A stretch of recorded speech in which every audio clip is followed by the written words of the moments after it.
Good morning, everyone. Welcome again to Mindful Mornings. It's the end of our work week, actually. And congratulations for making it through the week. So today one of the topics we'll be talking about is courage. It's not something that it's easy to do.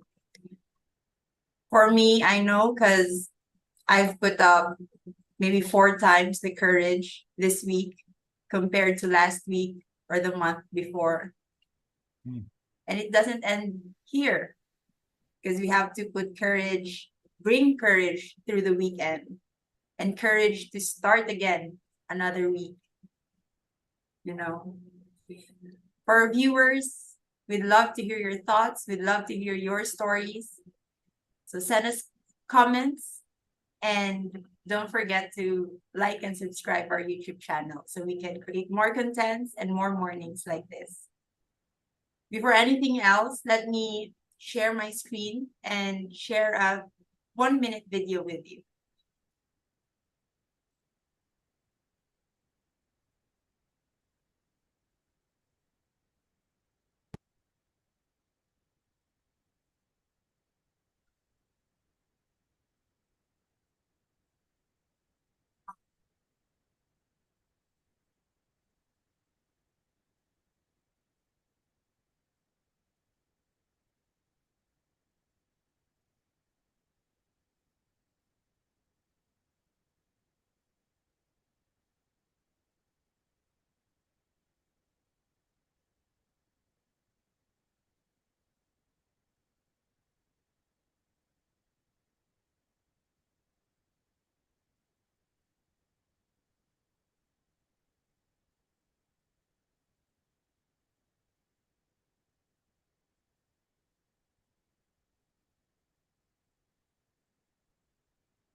Let's begin with our I'm a very good. Let's begin with our short meditation.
Thanks for that really nice introduction, Charlotte. That was beautiful.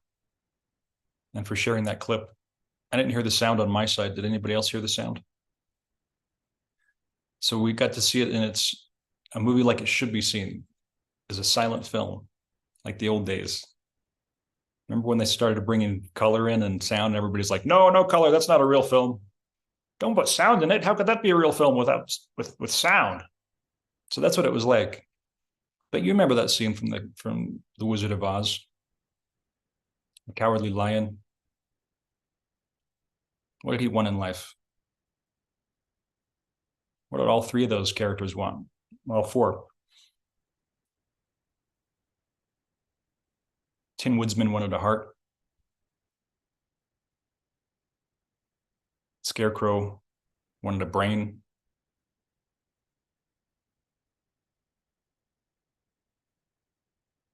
Dorothy wanted a home.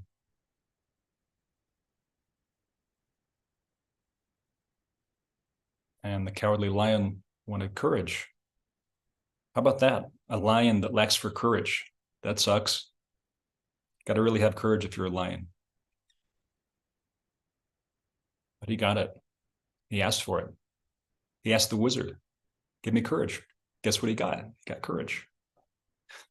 You can ask the wizard too. And it's not the man behind the curtain. It's the great wizard up there in the sky, the one who made all this. He made everything. Everything you've ever known, even your imagination, he made that too.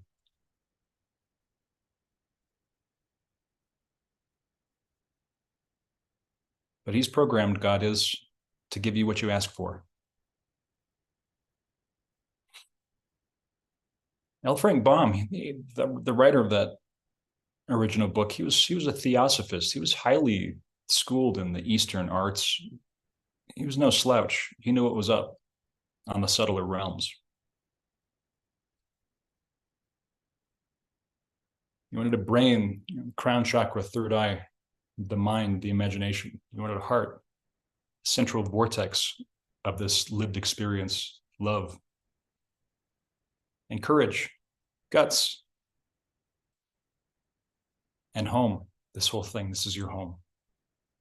Wherever you go, there you are. Your home.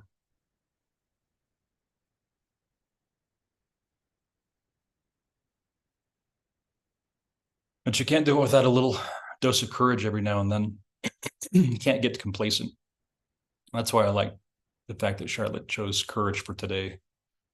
As she mentioned, on the end of your week, a little courage to top it off and go into a strong weekend and resist the temptation to just become a wastrel and a layabout. Do something cool. But do something big. Don't do something because you can accomplish it. Do something because you can't accomplish it. Oh, let's see. What's the easiest thing I can do and get away with it and get it done? I'll just do that. Maybe it's enough to eat, pay my bills. That's enough. Nope, not enough. Well, I've always wanted to paint pictures. I've always wanted to have a retreat center. I've always wanted to go to Mallorca. I always wanted to go down to the Galapagos and ride one of those turtles, but I'm too big, you know? Whatever your ambition has been, whatever your bucket list is, you better start doing it right now. Don't wait till tomorrow. That's a pretty trite message, right? Gather ye rosebuds while ye may.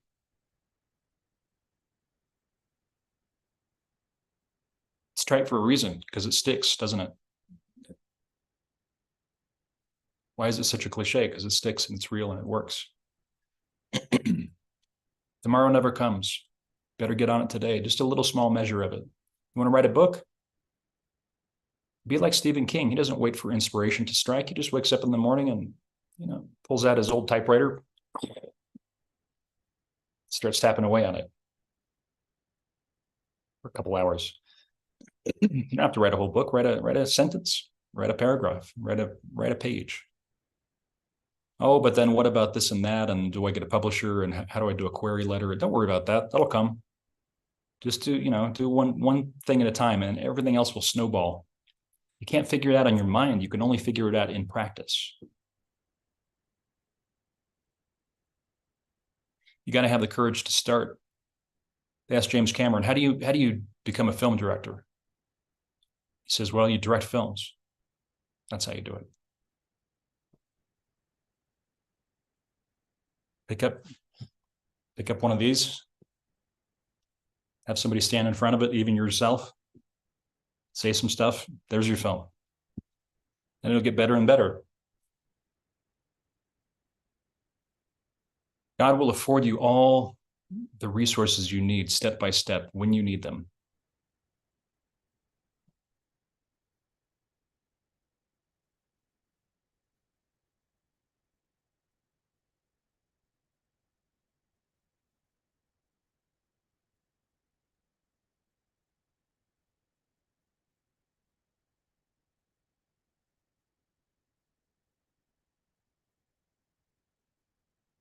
We want to hear your stories of courage down in the comments.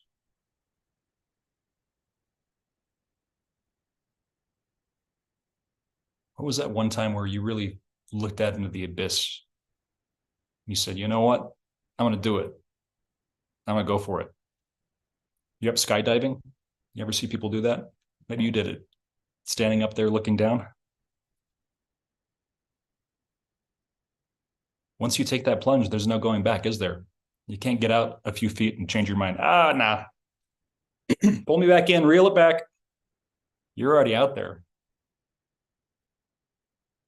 And that's how it is when you have the courage to follow your dharma, to follow your destiny, to do what you should do in the world and not wuss out. Don't be a wuss. Don't be a wimp. Don't be a whiner. Do it.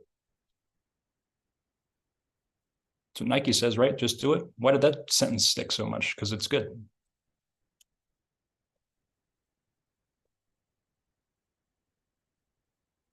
Everybody says, do you have advice for young people doing X, Y, and Z to whatever thought leader or expert in a discipline? No advice? No. You got it all inside you already. Follow that where it leads. Oh, but I can't do it. I'm unschooled. I don't have the connections. I don't have the time. Okay, then it's not meant to be, is it?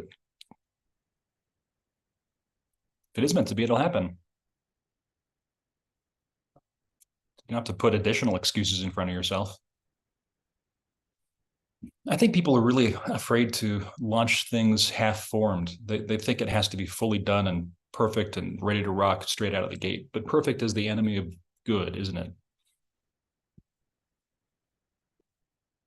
You will reach perfection, but it's not going to be that way straight out of the starting blocks. You build toward that. As we said, a student practices until he gets it right. Master practices until he can't get it wrong. Once you can't get it wrong, then we can start talking about perfection. At the beginning, start practicing.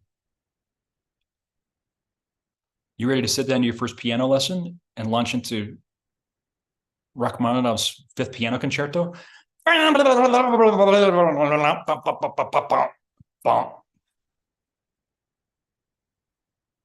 Your piano teacher is going to be like, this is the C, this is D. You see these white ones? You see those black ones? Those are the sharp keys and the flat, and she'll go on the whole thing, you know. You got to start from square one. This key makes a sound when you press it. Ga, ga. You got to learn that. Then you can talk about, you know, some magnificent symphony you're going to write. That'll come in naturally. Start playing a little chopsticks, a little fur-elise. I know it's obnoxious. Go to a public place and play fur-elise, and everybody will be lighted up with joy to listen to fur-elise again. Doesn't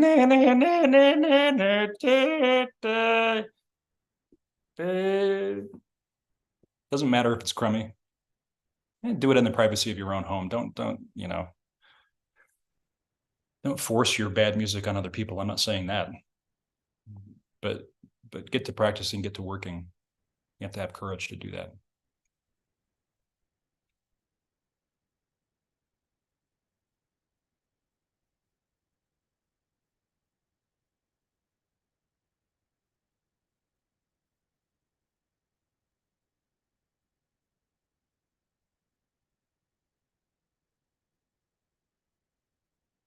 I have a friend, she likes to travel the world. She's very well traveled. But she doesn't want to get in her own way. So when she decides to go to a place, she buys a ticket for her, her friend, maybe her and her daughter, whomever. We're just traveling solo. She's like, I'm going to buy the ticket before I overthink it too much. Oh, what about this and that? And what if this happens? And sure, I mean, you know, cross that bridge when you come to it. Get the ticket. At least put something in motion, and you can start accumulating some movement around that. That's good.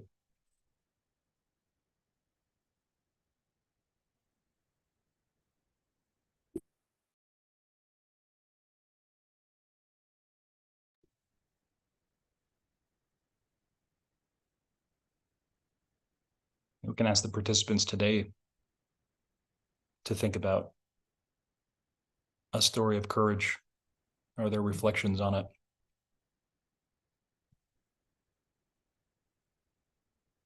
The time that they really could have gone back to bed, but they decided to brace themselves, get out in the world and make it happen. And we can share a story.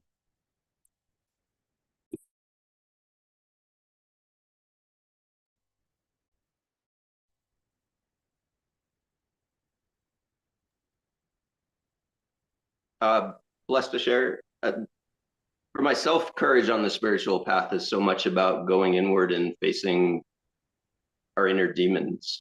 As I kind of came to find out in the path, it's not so much that we're doing it, it's kind of our spiritual awakening kind of is happening on our own. And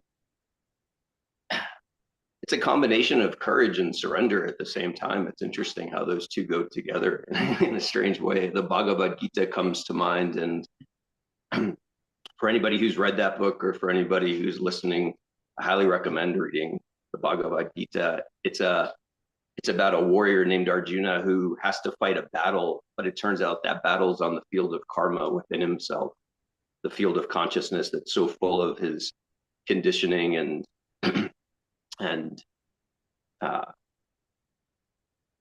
to overcome his overactive thinking mind, and to go inward and to face those somatic sensations and figure out what to do with them, to no longer run from them, but to go inward and find a peaceful way to bring them to stillness so that you can experience the light of God. There'll be times where you'll have to come up with courage, and then there are times where you'll just be thrown onto that thrown into that experience. It won't even seem like you're choosing it. And the courage to go inward and to love yourself when you're feeling down, the courage to go inward and to let yourself know that you trust in yourself when you're feeling down. So much of the courage that's needed is in the inner realm to face our shadows and our demons, to find inner peace and ultimately to transform the world. It's a really beautiful journey. Some of it's just, you're going to be surprised at the courage that's going to arise. There's not really a choice when Kundalini starts to rise. You have no choice but to go inward and face your demons. But the payoff is the unconditional love at the end. The payoff is the peace that you've been seeking for, and ultimately the realization that by fighting that battle on the karmic field, it metaphysically, literally transforms the creation arising into being. So for all beings. So it is a war. It's a war we fight on the spiritual battle plane.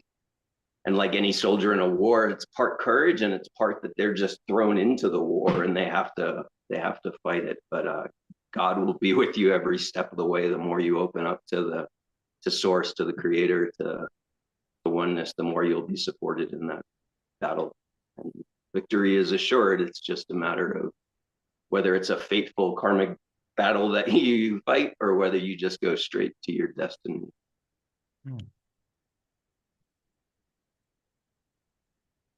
Blessed. Victory is assured. Yeah.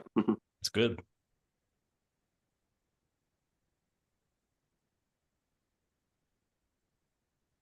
You're right. It's not just about courage to start something.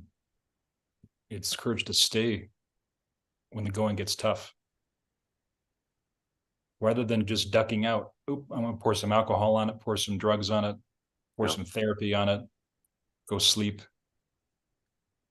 travel somewhere, get out, get away, kill myself. Oh, this is it's too tough. Let's just check out. Courage not to do that. You talked about the somatic movement in the body that's driving you toward oneness when we're suffering, that feeling of suffering and the somatic sensation of pain and suffering as being an indicator that you're in the right spot. Just stay in it. Right? It's such a strange battle. I've said this before in other songs, but it's such a strange battle because what we ultimately end up fighting, which is those somatic sensations that trigger all that overactive thinking and our past, our conditioning in our life, brings to mind all the traumas and everything. It ends up that what we're fighting against actually is the force of God that's trying to pull us into oneness. So much of it is having the courage to surrender. That's a really interesting dichotomy on the spiritual path. To go in and to love yourself when you're feeling down, to overcome the conditioned inner voice that is judging and doubting and criticizing yourself, the courage to actively use your inner voice to speak words of love and comfort and compassion to yourself. It's a really interesting battle that takes place, and courage is the right word, but it's also where you're thrown into it. Anyways, but it's a blessed battle, and courage is the path. The courage to face your demons, the courage to face your overactive thinking mind, and to come out on top and find peace, not just for your individual self, but for the sake of all beings. And could continue it to say, well, perseverance or forbearance, just forbearance in the moment. I'm going to sit here and bear it. I'm going to grin and bear it. I'm not going to get mad. I'm just going to baste in this. Wow, it's hot. This is tough. I'm just going to baste in it. Let the action happen. Automatic. And maybe we could make a note of that, Charlotte. Next week, what do you think about surrender as a virtue?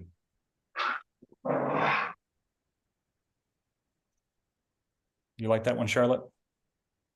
Yes, we can start with that for Monday. Oh, Monday. Okay, perfect. That's a great one. Yeah. Yes. Because start your week surrendered. That's a great start, isn't it? I want to give myself over to whatever happens. None of my business. I can't plan anything.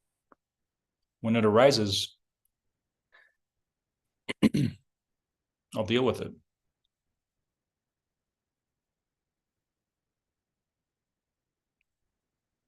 What's your story of courage, Charlotte? Do you have one? I know you do. You Lot. probably have 4 from this week alone. Oh, for this week. Well, This week, any week. I think the greatest courage I've ever did was when I started to be a mom, choosing to be a mother. I was 23 years old, and just the decision itself to be a mother, rather than taking on my career, taking on my plans or my parents' plans for me. I took this road, and that took a lot of courage, actually.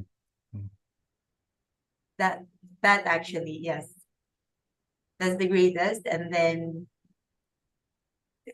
I mean, it's because it's something that I had to change a lot. That was the moment in my life where that was the greatest decision I had to make. Because I didn't have to follow my parents' decisions. I had to do my own. That was the most adult thing, I guess, I did. Yeah, it took a lot of courage, to face everything. It's everything was new for me. Yeah, and then this week alone, knowing that I'll have another blessing, another child, working, struggling, me, be a mom, work, and carry another human. So it's a lot as well. It's a blessing. You can at least stay at home to do some of your work, right? You don't have to be out in the fields foraging or taking a scythe to a bunch of wheat or something like that. You can kind of chill out, sit in a chair and do some stuff. That's good. Yes, it is a huge blessing, actually. I Hmm. get to do everything at once. Hmm.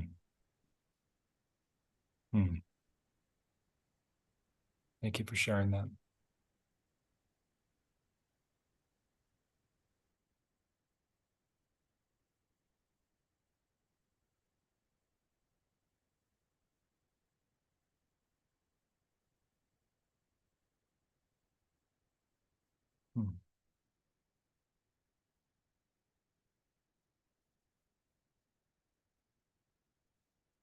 I think Gabriel made a good point. Once you get in the mix, that's when you find out what's going on. That's when you test your mettle. That's when you puzzle it out.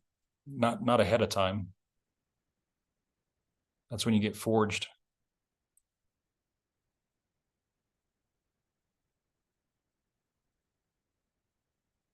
You may be thrown in that battle and just find yourself in perilous circumstances. You got to fight your way out.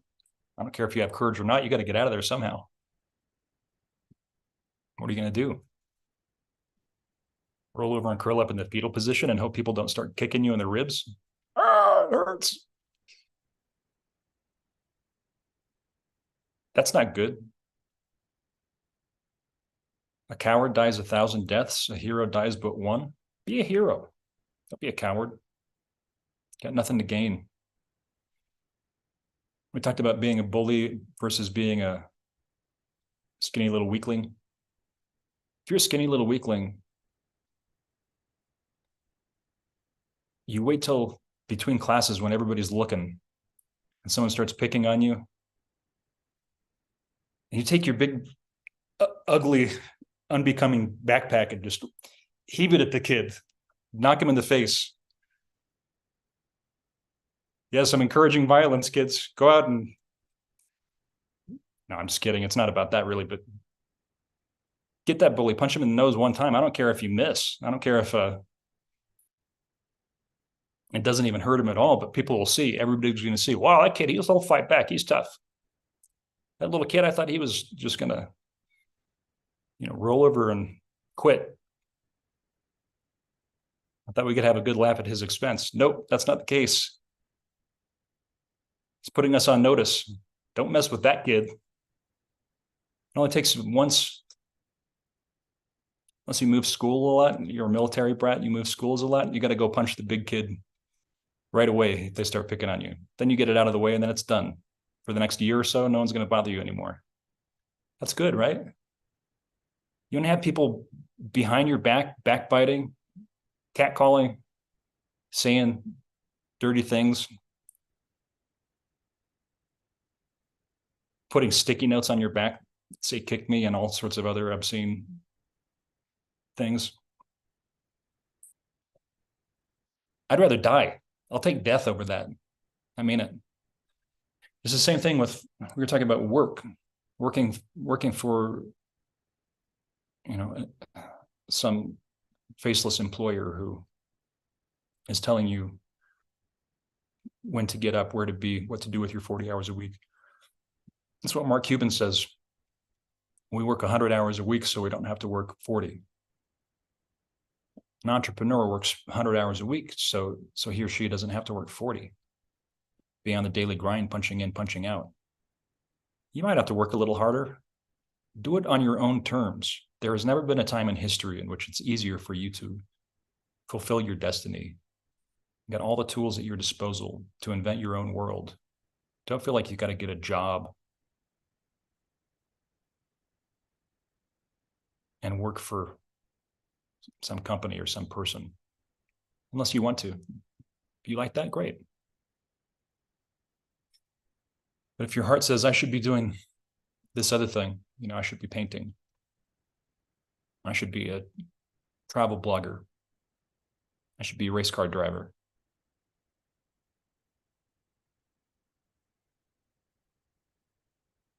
I shouldn't be working this desperate 9-to-5 grind job that I don't care about at all, and I hate the people and I hate the product. That's bad. That's really bad for you. It's bad for the people around you. It's bad for your family and friends. Not good for anybody. Oh, but it's security. They give me a check at the end of each week. I don't need the check. I'll go lie down on the street. I'd rather do that than have somebody tell me what my existence is going to be that day. It takes courage to do that, though, doesn't it? You don't have to do it all at once. I quit. Now I'm going to decide, okay, geez, how am I going to pay the bills? Just do it incrementally, work on a little side project, get a little side hustle going. That's okay. If you fall down flat on your face, good. That's what you need to do. Fail fast. Fail early, fail often. Learn from the failures. That's good in theory. Oh, it took Thomas Edison 170 different filaments to find what the one that works for a light bulb. That's a great thought to study in class and read on page 72. That doesn't really apply to me. It does apply to you. You're going to have to do 143 runs at it until you get it.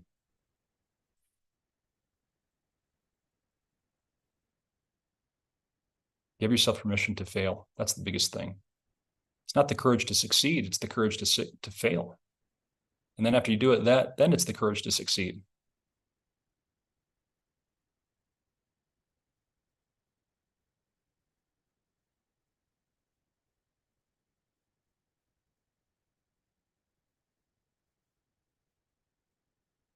You hear him talk about fear of success. So you get real successful at it. Now you're all out in the open. I want to be an influencer on Twitter. Or TikTok. I want to be like doing some dances on TikTok. That's what I want to do. I want people to know my name far and wide, and I want them to recognize my signature dance move and be practicing it from Singapore to Bangalore and everywhere else in between. A short geographical distance. I should have done something across the world, but that's okay. You get the idea. What happens when they do start practicing it? Oh, they're doing that Johnny high step. You're Johnny, aren't you? Everywhere you go, hey, Johnny, do the high step. Hey, Johnny, show me how to do the high step. And you're like, shut up about the high step. I don't want to be known just for that. That's stupid. You got to diversify, do some other things. the Johnny sidestep, do some other stuff, spin-offs. That's the fear of success. So, wow, I'm going to be exposed. People are going to see me. If it's meant to happen, it'll happen. People crave that. If you're like a Taylor Swift, her and Travis Kelce are going out or something. People that never would have watched football before who were big Taylor Swift fans are all of a sudden watching the NFL every week. Because all these Swifties are watching her up in the box seats, cheering, laughing, cheering her man on. That's a pretty cool story. They both chose public-facing life. They're not just going to crawl in a hole and do some obscure accounting practice or something like that, that they would never even have to go outside. They want to be outside. They want to be in front of the people. They want to bring their message to the people.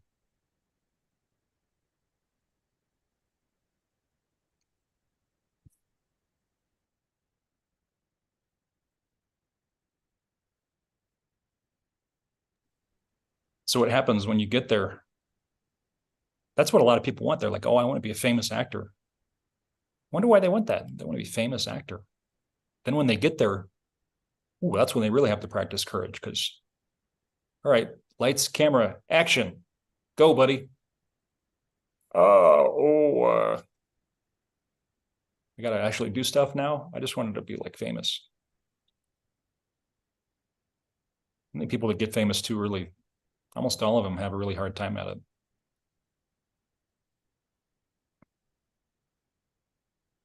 Maybe better later on in life to do it. But who knows? If that's your dharma, go at it. Get out there and hustle.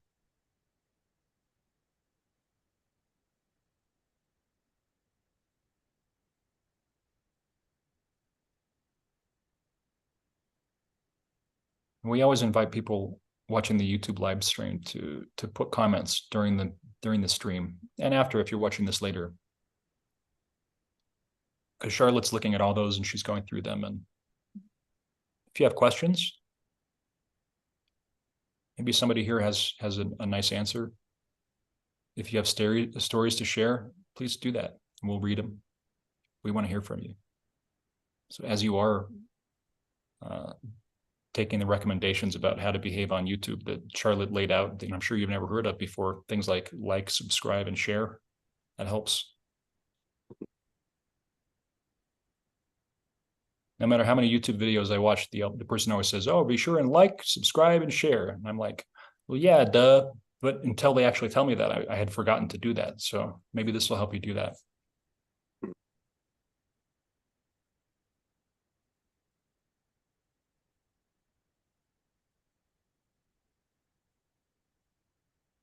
There's also information about our Instagram account in the description, and the artist formerly known as Twitter.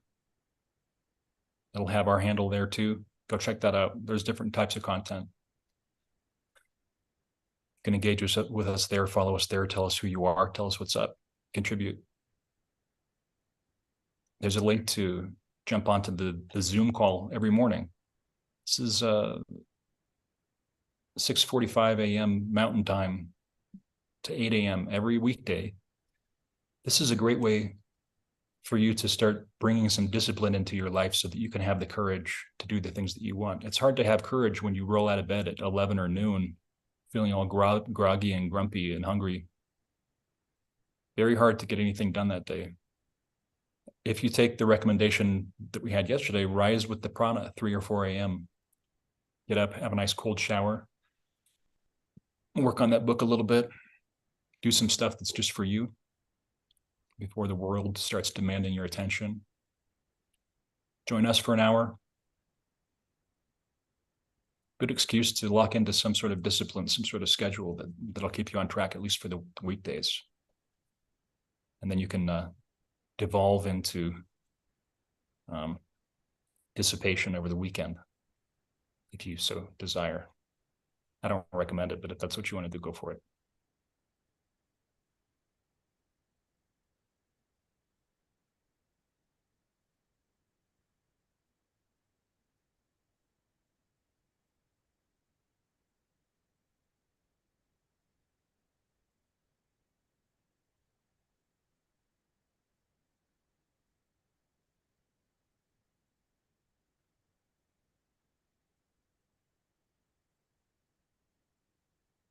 Gabriel talked about a story from the Bhagavad Gita, the famous Krishna and Arjuna.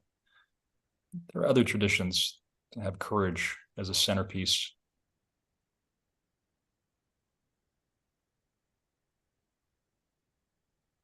Christianity, stories of courage in the Bible.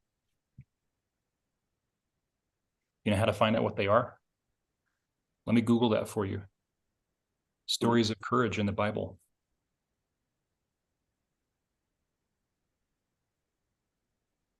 Daniel in the lion's den. 3 Hebrew boys. Esther going before the king. David and Goliath. That's my story. David and Goliath. It's me against the world. Me and my little slingshot.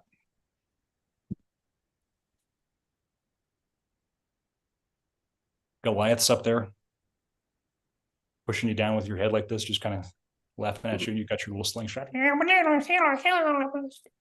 Trying to shoot him in the eye. That takes some courage.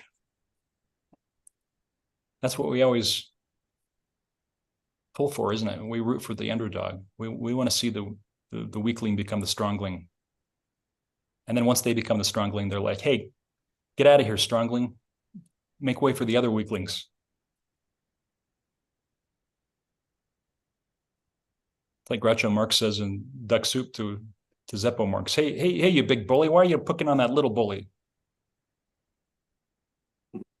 Just bullies, like Russian nested dolls taking one another's place.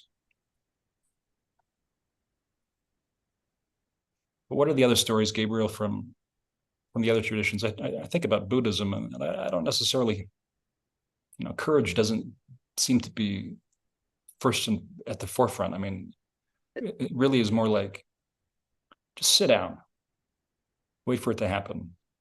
But I'm sure there's many untold stories. I'm sure Buddhist scholars and believers will rise up and say, oh, there's 10 stories about courage. There's 20 stories about courage in the Lotus Sutra. I can think of 2 that come to mind. And one is that after Siddhartha went out, he was born in this kingdom and he was prevented from seeing all the suffering in the world, and he went out of the kingdom, out of the castle, into it, and saw all the suffering in the world. And he could have just gone back into the castle and boarded up the doors, but he wanted to find a way to end the struggle and suffering for all beings. So he went out into the world and became an ascetic and went through that whole journey to try to not just find peace for himself, but find peace for all beings, find a way out of the suffering. And then the other one is ultimately the highest form of bodhicitta. At first on the path, you're trying to end your own struggle and suffering. But then eventually you come to this point where you realize that the greatest gift that you can give to all beings is to transcend your individual self, to dissolve your individual self back into consciousness. And then you actually have to face the fear of dying. I'm not talking about a physical death, but it's the same as facing a physical death. To go through the process of finding out what it is to sit in stillness, with your eyes closed and sit in stillness and be at peace. You have to overcome your fear of death, and that's on any spiritual path, really. But this is a good point. I think Will Smith or someone like that in one of those movies was like, you got to be willing to die. That's what he said about it, not in a movie, but in his life. I meditate on death. I'm not afraid to die. If you're not afraid to die, then guess what? You're not afraid of anything, are you? What's the worst that could happen? Like we said yesterday, the worst that could happen is the best that can happen. Oh, you're going to die? It's an end to your suffering, isn't it? If that's the worst, then you're doing pretty good. As you said before, though, creation is transformed before our very eyes if we have the courage to go straight into it.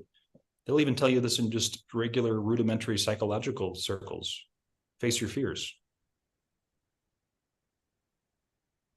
And there's a different way that creation happens than we've been conditioned to think it is. The whole give no thought for the morrow, let go and let God.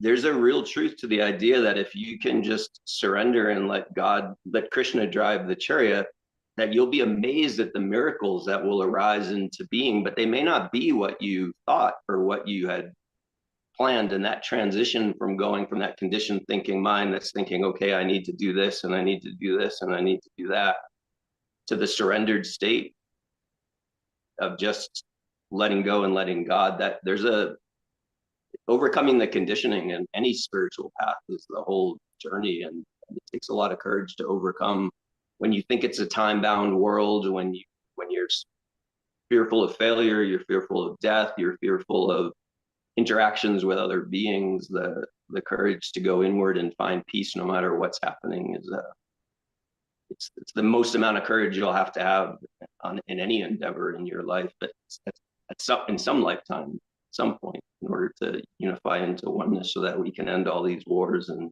struggle and suffering for all beings.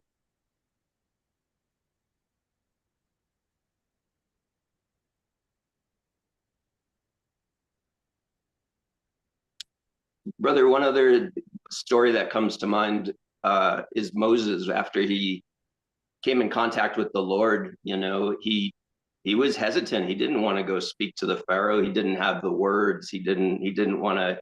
And to me, the Pharaoh was Egypt was bondage to the thinking mind. He didn't have the courage to go inward and to face his demons. God had to kind of prop him up, put his brother Aaron there. But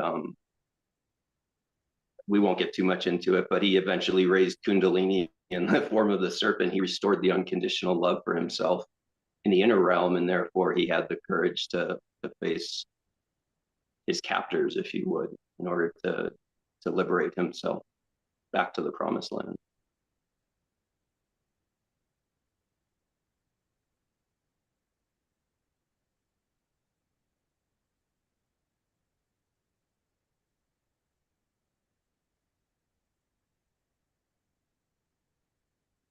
Might I say one more thing, brother, too, is courage comes with, as it crosses my mind now, courage also comes with, again, it's the inner voice. It's the courage to do, but it's also to transform that inner voice to support yourself in that courage. It's one thing if you take some action that you're not used to taking, and then your thinking mind is beating you up about it. You should have done this, you should have done that, all those kinds of things. It's so much of it about is having the courage to do that action, but then also transforming that inner voice to support you on that journey. I'm here, I love you, I know this is difficult, but we're in this together.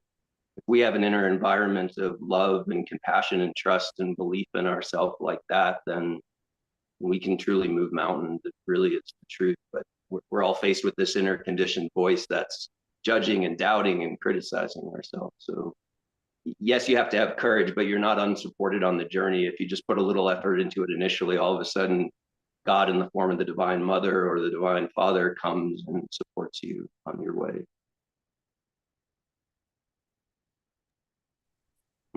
But even those inner voices can be our secret allies.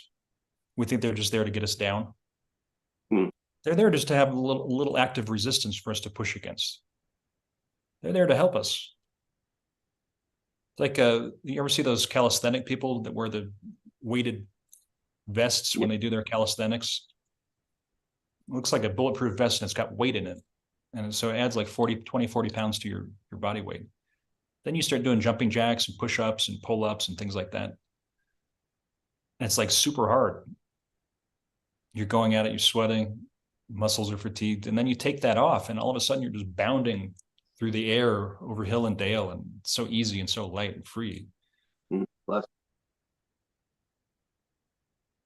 the resistance, external and internal, is the ally. Oh, you're just getting me down. You're trying to block me. Trying to stop me. You're not giving me the resources I need. Yeah, because you're being asked to get out there and do it yourself. Even a flower as it grows, it has resistance to push against, doesn't it? It's got gravity to push against. It's got to do its best to look beautiful and attract all the bees. Oh, such an easy life being a little flower like that. Just loafing around in the valley. It's a struggle. A lot of competition. A lot of different kinds of flowers, different colors, sizes, shapes. And then there's the ones that look just like you. It's like going for an audition. And you want to play the William H. Macy character in Fargo. You go in and you sit down and there's like 40 guys who look just like you. Sound just like you. And you're like, oh man, I'm sunk. I thought I was so special. That inner voice that says you're not good enough, you're not strong enough, you're nobody. The one that says you're nobody, you're a loser, you suck. It's a great voice. Because you are nobody. And you disabuse yourself of the notion of the ego and that you are somebody. That's where you can really start. And I think that's why it was so smart for Charlotte to choose these in this sequence, because yesterday was humility. If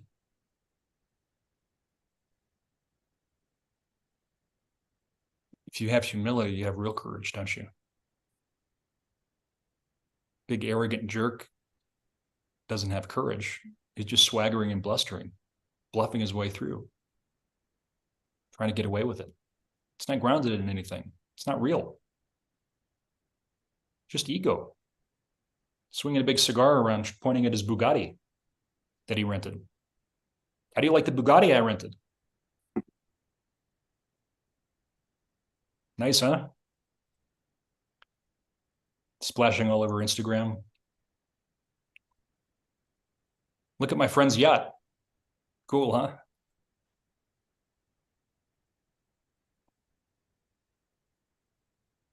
For a rich man to go into heaven is like a camel trying to make his way through the eye of a needle. Nothing wrong with riches. Just get him properly.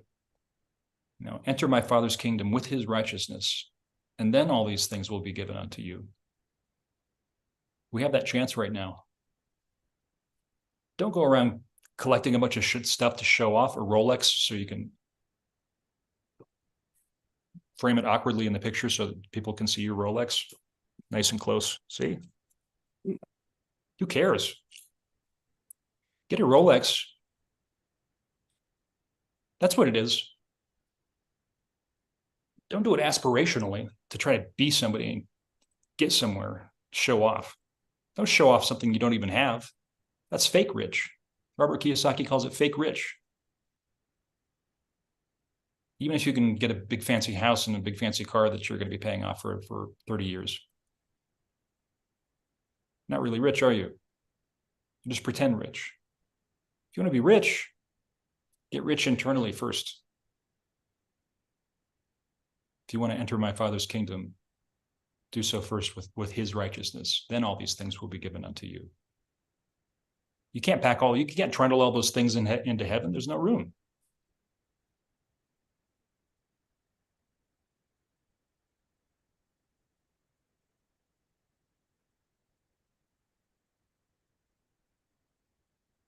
Baseline is humility. I'm nobody.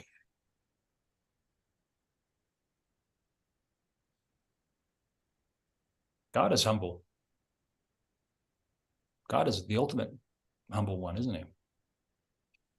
God is lonely. God is one.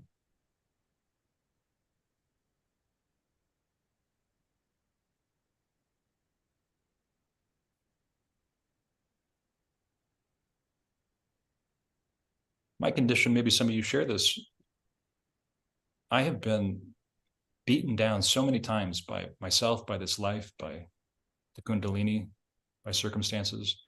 I've been macerated into a fine paste and reconstituted again and again, over and over again.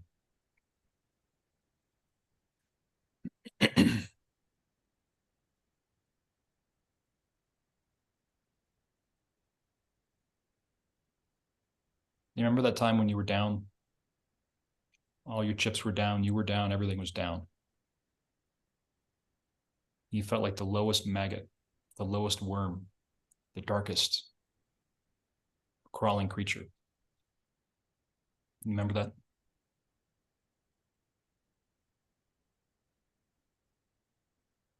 Tell us about those times. Write it in the comments.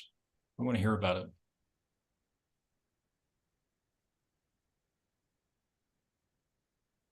Tell us how you got out of there. Did you get out of there? Did God get you out of there? Is there a God? Is that what you said when you shook your fist? There is no God. How could there be? Look at this. Look at this wretched condition.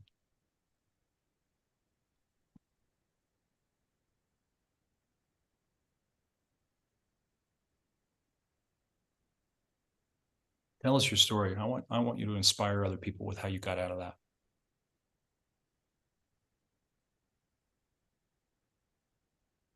You got out of it at least enough to turn on your TV or computer or tablet or mobile device to look at this video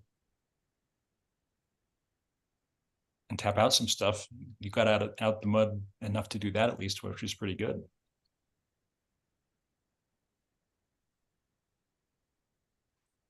We want to send you into the weekend with courage, and we want to send you into the rest of your life with courage. Don't be afraid to fall on your face. Knock out a couple teeth. There's a number of options available for reconstructive surgery at a low price, covered by some insurance. Just get your face right down in there. Just take one right on the kisser. Do it a few times. Go out to fail. Don't start a business to succeed. Start a business to fail. See how quickly and how badly and in what magnificent capacity you can go flub this whole operation.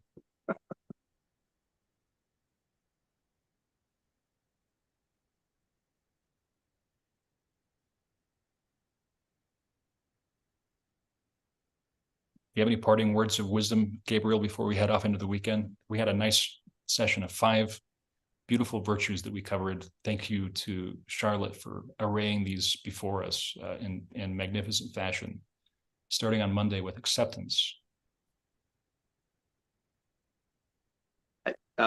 Just to say, maybe as a practice to anyone who's listening who feels called to inspire your own courage, to close your eyes, turn your awareness on your heart, and actively use your inner voice to say to your heart, I trust in you, I believe in you, I'll be with you every step of the way.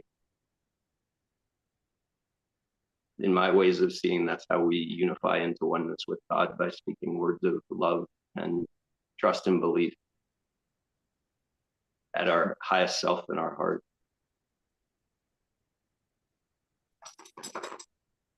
It's a beautiful note to end on. With that, we will send you guys off into your weekend with a few parting words from Charlotte about what's coming up and a little music to rest in for the next few minutes. Charlotte?